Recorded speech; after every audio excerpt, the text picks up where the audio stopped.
Conta um pouco da sua dieta, porque você é um cara que é totalmente diferente, não só do ponto de vista de qualidade dos alimentos, mas de frequência alimentar.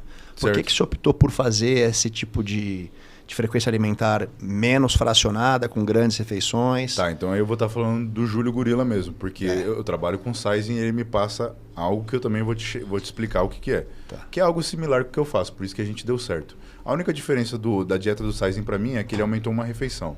Eu fazia 3, ele colocou 4, mas basicamente os alimentos... Aliás, teve uma briga recente, eu conversei com você disso no particular, né?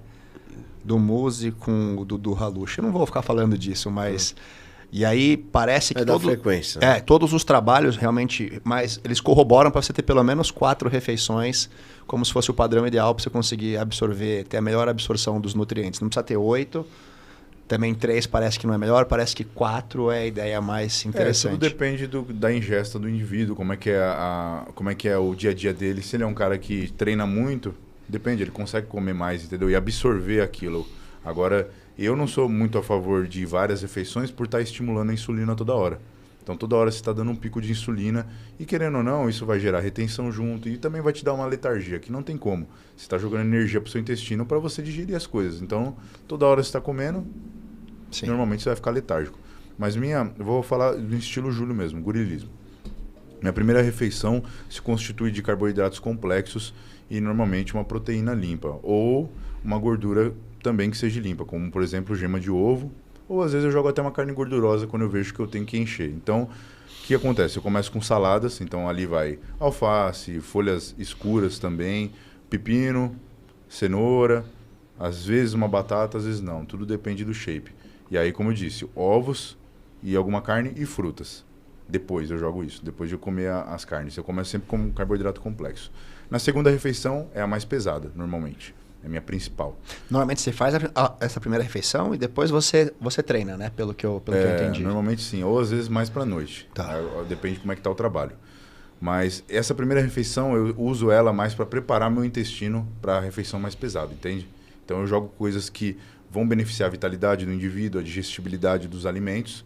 E aí, na segunda refeição, aí eu jogo, no meu método, assim, 1,3 kg de arroz, por aí. Aí eu coloco vegetais, por exemplo, vagem, coloco cogumelo, se tiver, coloco até couve, coloco várias coisas dentro do arroz ali, vários vegetais, para estar ajudando também na digestibilidade. E aí eu jogo uma carne limpa, então... Vai ali 600 gramas de peito de frango, 700, tudo depende. Você come uns 2 quilos mais ou menos nessa refeição. Normalmente ou é arroz, 1,2 kg de arroz, ou é batata doce que eu como. Nessa daí. Eu não mudo esses alimentos. Normalmente a base é batata doce ou arroz. A batata doce roxa, na verdade. E ali também jogo algumas frutas, se eu vejo que eu consigo consumir aquilo. E aí na última refeição eu tiro os carboidratos simples, vou mais para os carboidratos complexos novamente, os vegetais, e jogo uma carne gordurosa.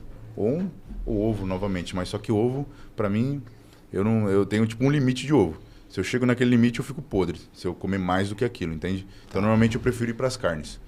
Carne gordurosa, ou mesmo que vai ser um frango ou peixe, mas aí eu dou uma carregada mais no azeite, entendeu? Jogo uma manteiga, ghee, alguma coisa assim. Para trazer mais gordura, né? Tá, você come um pouco mais de gordura na última. Aí na última sim, mais refeição. gordura. E Gorila, e você optou por isso por você achar que você libera tem menos picos de insulina durante o dia? Bom, a ideia... Essa foi a principal? Também, não. Mas a ideia do jejum que eu faço normalmente, e faço essas poucas refeições, é mais na questão de ser anti-inflamatório, entende? De eu reduzir as inflamações do meu corpo. Então eu deixo meu corpo descansar um pouco com um jejum curto. Hoje em dia eu não faço um jejum tão longo, só numa época de preparação que eu vejo que eu preciso descer o peso, aí eu utilizo isso como recurso. Mas normalmente é um jejum mais curto, eu deixo meu intestino ficar... Eu espero eu ficar com fome, entende? Eu espero o meu corpo falar, eu quero, agora tá num ponto, você entende?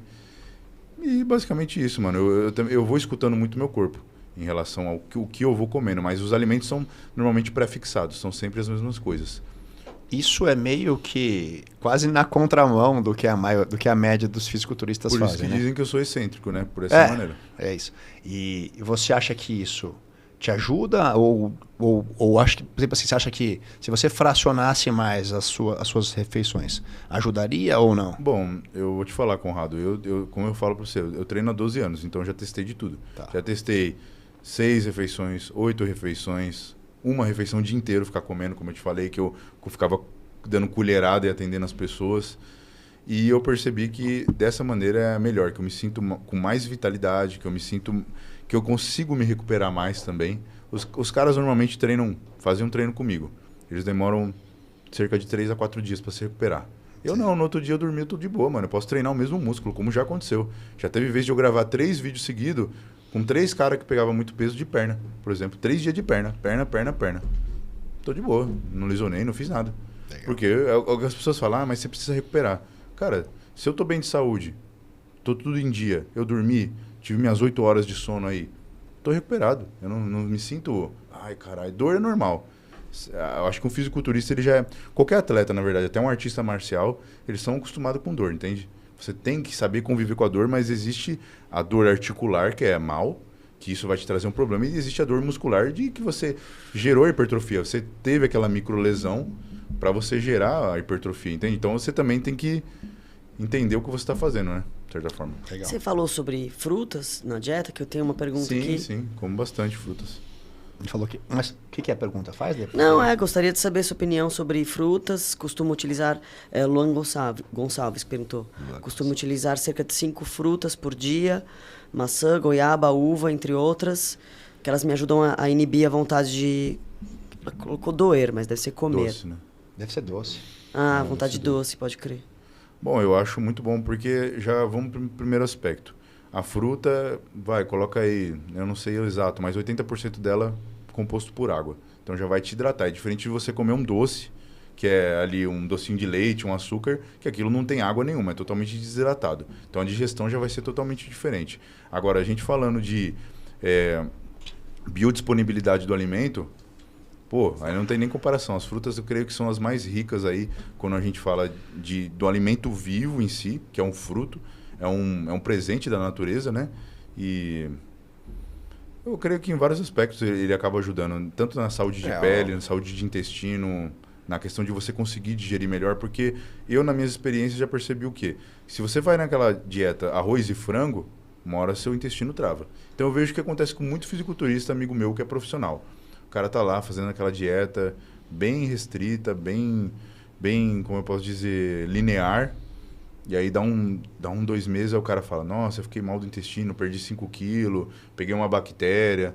Mas às vezes não foi a bactéria, foi a consequência de ele estar empilhando alimentos que às vezes não fazem bem para ele, entende? Dentro disso eu comecei a estudar sobre biotipo sanguíneo e os seus alimentos, entendeu? Porque às vezes eu percebi o quê? Pô, eu como esse alimento aqui, vou dar um exemplo, feijão. E não me dava certo. Eu podia comer um pouquinho feijão. Eu ficava podre, não dava certo. Mas carne, todo mundo fala, nossa, eu como uma carne, fico pesado. Mas eu posso comer 1 quilo de carne que eu tô tranquilo. Eu nem me sinto pesado. Então eu comecei a pesquisar isso. E eu vi que na sociedade, todos os humanos, 8 bilhões agora, creio que já chegou nisso, são divididos em 4 grupos. Que é o O, A, B e o B, né? No caso. Então cada um veio de uma ancestralidade acostumado com um tipo de alimentação. Dentro disso, eu comecei a estudar mais profundamente isso, que não tem nada a ver com a biodisponibilidade dos alimentos ou as reações bioquímicas que eles trazem. Porém, para uma pessoa uma coisa pode ser boa e a outra não. É o que a gente fala de individualidade biológica, né? Então foi outra coisa que melhorou muito o meu shape em relação a isso. Antigamente eu tinha muita espinha, tinha refluxo, não tinha uma digestão boa. Hoje, olha, eu não me lembro a última vez que eu tive refluxo na vida. Não sei. E você, pelo que eu vejo, você se preocupa bastante com a sua biota intestinal, assim, também, muito, né? Sim. Você também não consome macrobiota. adoçante? Então, esse é um caso dos adoçantes. É a questão de eles estragarem a macrobiota intestinal. Tudo depende da quantidade que a pessoa usa, qual tipo de adoçante que ela usa. Os estudos são bem restritos quanto a isso. Eles nunca pesquisaram assim um estudo... Sim. Porque às vezes você vê o cara tomar uma Coca Zero, beleza. Mas tem cara que toma 2 litros de Coca Zero. Não, e outros adoçantes. E outras o cara coisas. toma um monte de coisa, né, junto. Você ia falar alguma coisa das frutas também? Das frutas, o que acontece? Eu gosto assim, sempre do alimento visando alta densidade nutricional com baixa densidade calórica. Acho que se a pessoa consome desta forma, levando isso em conta, ela tende a trazer fitoquímicos para dentro do corpo que interagem de uma maneira bem interessante. E não atrás de fórmula, porque às vezes a pessoa vem atrás de fórmula para mim que é um composto exclusivo da uva, um resveratrol, por exemplo. Porra, você não tem só aquilo que dá cor nos alimentos, são fitoquímicos. Isso tem uma porrada na natureza. E você nunca vai conseguir reproduzir isso numa formulação. E às vezes as pessoas vendem algo isolado com algo mágico. Mas não, a mágica está na diversidade. É como você estava falando, né, Zambrota? O cara quer tomar vitamina D, mas não quer tomar sol. Às vezes o cara quer tomar várias vitaminas isolar, você tem que estar junto. E não come a fruta, que é o que tem, entendeu? Tudo vem dali. A fruta ajuda na digestão? Eu falei, lógico que ajuda. Você não vê que quando elas ficam... Você deixa na fruteira, elas ficam molinha? Por quê? Porque tem enzimas que ajudam. Sim, questão do mamão, né? Mamão papaya com a papaina. Que é uma ótima enzima digestiva. Pô, digestiva. abacaxi, bromelina. Bromelina, bromelina é também maravilhosa, como pra caramba, vai no abacaxi. intestino, é convertida para um similar à morfina, ela amplifica o funcionamento de qualquer analgésico, qualquer anti-inflamatório. É espetacular a bromelina. Todo cara que tiver lesão articular, use abacaxi. Quer expectorar bem? Eu já sei. Você pega até aquele tem um mel aí que sempre tem abacaxi na composição. Por quê? Porque ele faz deixar o muco mais suave, também, você expectora melhor. Também. Então, bromelina é fantástico. Então, se você colocar numa refeição abacaxi, mamão, você começa a ter uma digestão melhor. Com certeza. Mamão que eu não posso muito, né? Você já Soltar. caga demais. Porque eu já sou muito cagão, né?